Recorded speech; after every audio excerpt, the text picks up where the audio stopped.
The sense organs, the first thing we need to talk about are receptors. A receptor is a structure that is capable of work as a transducer, meaning it will receive different types of energy such as sound and vibration, for example, and will transform that into a nerve stimulus that eventually is going to be transferred to the brain.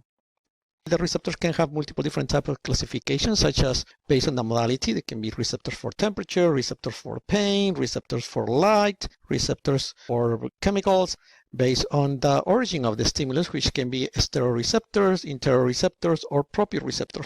The muscle spindles are proprioceptors at the level of the muscle senses. The receptor for the general senses are those located all over skin. There are two main kinds or two main groups. These receptors are going to be unencapsulated, as you can see right here, free nerve endings, and encapsulated, as you can see right there, tactile corpuscle for light touch. Somatosensory pathways. Pain is an example. Right here in the finger, you're going to stimulate the receptor. The receptor sends the information up to the brain using the sensory nerve. Now, the only part that you need to pay attention now is that it's not just one nerve, but there's actually three. Here you have the first nerve gets in contact with the second nerve in the spinal cord right here. It makes a synapse. The second nerve goes up, makes a synapse in the thalamus, and the third order neuron takes information up to your brain. Referred pain. This happens because when people have heart attacks, they feel pain in the left arm because the first order neuron for the skin goes this way and makes a synapse with a second order neuron. But what happens is that the heart, the first order neuron also makes synapse with the same second order neuron. So when the brain receives the information, it's not sure whether it's receiving the information from the skin in the left arm or in the heart. So that's why you feel pain from different areas. Chemical senses. Taste. The sense for taste is located in the tongue. The tongue is not smooth like the screen in your computer, but rather has a whole bunch of rough surfaces, because in your tongue what you have are going to be papillae. Inside the papillae is where you have the taste buds. We have valate papillae, fungiform papillae, foliate papillae, and filiform papillae. Taste buds that we have, most of them are located in the valate papillae. What type of flavors we can identify? Salty, sweet, sour, bitter, and umami. Those are the main flavors. Cranial nerves that work with the tongue. We have cranial nerve number 7, number 9, number 10. So those are the ones necessary to send information up to your brain from your tongue so we can receive information regarding taste. Smell. The receptors are located inside your nose, and the nerve that is going to take the information up to your brain is going to be cranial nerve number 1. So basically what happens in here, other particles that are in the air, they go inside your nose. So these other particles are going to get trapped in the mucus that we have in our nose. When they get trapped in the mucus, these other particles dissolve and they release the chemicals that they have. And these cells are going to be the receptors that are going to capture these chemicals, and they transfer the information up into your olfactory bulb. From the olfactory bulb to the primary olfactory cortex right here in brown. But you see they are associated with other areas because smells are usually associated with sensations. If you smell gravy and turkey, that brings memories about family and your best friends. Hearing equilibrium. Sound is the vibration of molecules that we can hear. Now, sound has certain qualities such as loudness. Anatomy of the ear, we're going to see that we have an outer ear, middle ear, and inner ear. The outer ears, we have the lobule right here at the bottom, we have the helix, we have the auditory canal, and it ends in the tympanic membrane. The middle ear goes from the tympanic membrane to where this structure right here, which is going to be the vestibule, is going to start. So if we talk about the middle ear starts basically in the tympanic membrane, continues with these three little bones. They are called malleus, incus, and stapes. All three little bones are called ossicles. And in the middle ear, we have this structure, which is going to be the auditory tube that goes down into basically the back of your mouth. Helps release air pressure that we may get in the middle ear. Then we have the inner ear. In the inner ear, we have three main structures. The cochlea, this is the vestibule, and this one right here are the semicircular canals. The cochlea is going to help you with hearing. Vestibule and semicircular canals are going to help us with equilibrium. These yellow areas are showing you the nerve, which is going to be cranial nerve number 8, the vestibulocochlear nerve, that is going to help us with hearing and equilibrium. You can see a cut of the cochlea where you have three tubes.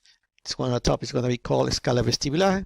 The one at the bottom is going to be called scala tympani, and both of them are filled with perilymph. The one in the middle is called the scala media or the cochlear duct, and this one is filled with endolymph. In the scala media, we have the organ of Corti, where you find the tectorial membrane, and you have the hair cells. The hair cells are going to be responsible for sending the information to your brain to hear. So we are able to hear because we have the organ of Corti. The trick is to move the hair cells right here. In order to do that, we need to move the basilar membrane. When we move the basilar membrane, the hair cells are going to move because the tectorial membrane is basically fixed. For example, we produce sound waves with our vocal cords. The sound waves go through the air and they go inside our auditory canal. They bounce against the tympanic membrane. The tympanic membrane vibrates. That vibration is transmitted to the malleus, intes, and stapes, and the stapes is connected to the oval window that is going to transfer that vibration inside your cochlea right here. Now, in the cochlea, the vibration of the three little bones is transferred inside into the fluid in the form of waves. The waves are going to go through the perilymph right here, and that perilymph is going to move the vestibular membrane. The vestibular membrane moves the endolymph in the cochlear duct. The endolymph moves the basilar membrane. By moving the basilar membrane, we are going to move the hairs. The hairs open channels for potassium, and that initiates a depolarization that sends the information to your brain using this nerve, which is going to be the vestibular cochlear nerve. The basilar membrane is stimulated in different areas to allow us to hear different sounds. The vestibular cochlear nerve to send information to the brainstem, from the brainstem to the thalamus, and from the thalamus into the primary cortex auditory area. Our next topic is equilibrium. There are two main types of equilibrium, static equilibrium and dynamic equilibrium. The macula is for static equilibrium. Semicircular canals are for dynamic equilibrium. In the vestibule, we're going to have structures called macula. If you look at this figure right here, what we need to do is we need to move the hair cells. For example, when you're inside your car, you don't move, but the car moves. The car movement will move your macula, utricle or saccule, and then this gel right here will lag behind, and because it lags behind, it will move the hairs. And when it moves the hairs, transfer information to your brain. The semicircular canals. In this case, semicircular canals is when you are turning.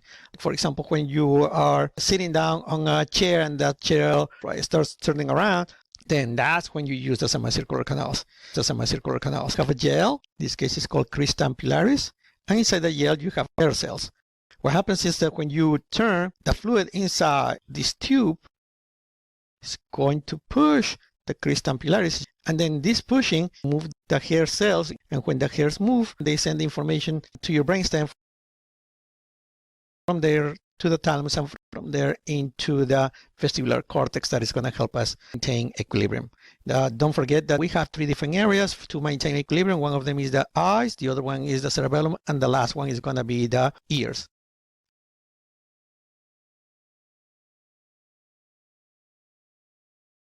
Vision, we are able to see light. Vision is the perception of objects in the environment by means of the light that they are going to emit or reflect. If there is no light, we cannot see. So right here you have the eyes. The white part is the sclera. The color of your eyes is going to be the iris, and pupil, the black part in the middle. The iris and the pupil are covered by this crystal and translucent area called the cornea. Also, right, we have the lacrimal glands. The lacrimal glands produce a lot of tears to clean your eyes. It also has substances such as immunoglobulin A in order to defend us. The tears come out of the eyes through the lacrimal sac into the nose through the nasolacrimal duct. In addition to those structures, we are going to have muscles associated with the eyes. So this is superior rectus down here, inferior rectus, medial rectus, lateral rectus. On the top is superior oblique, and another oblique at the bottom, inferior oblique.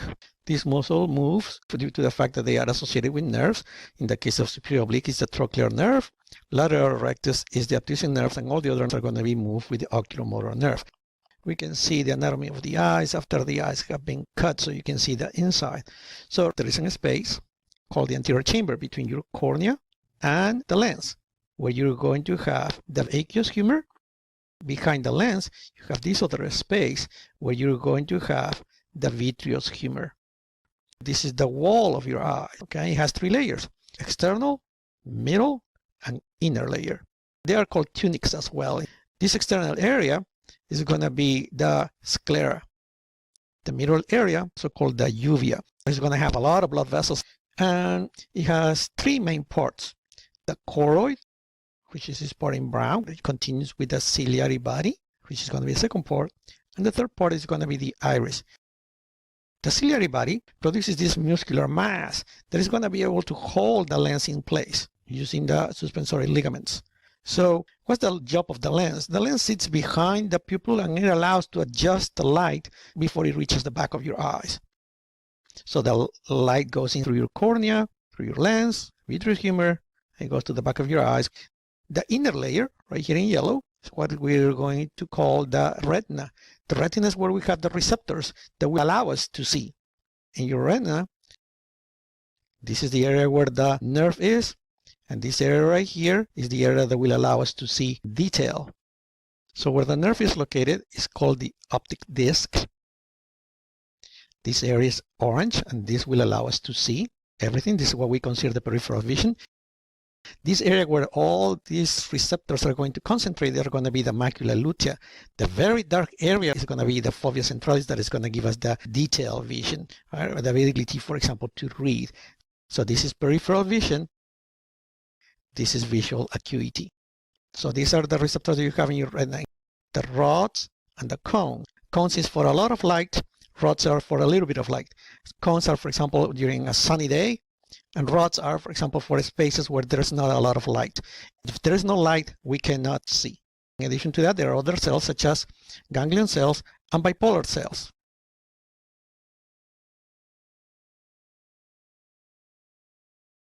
People can read, for example, but they cannot identify colors. There is a test called Ishihara's test for that purpose.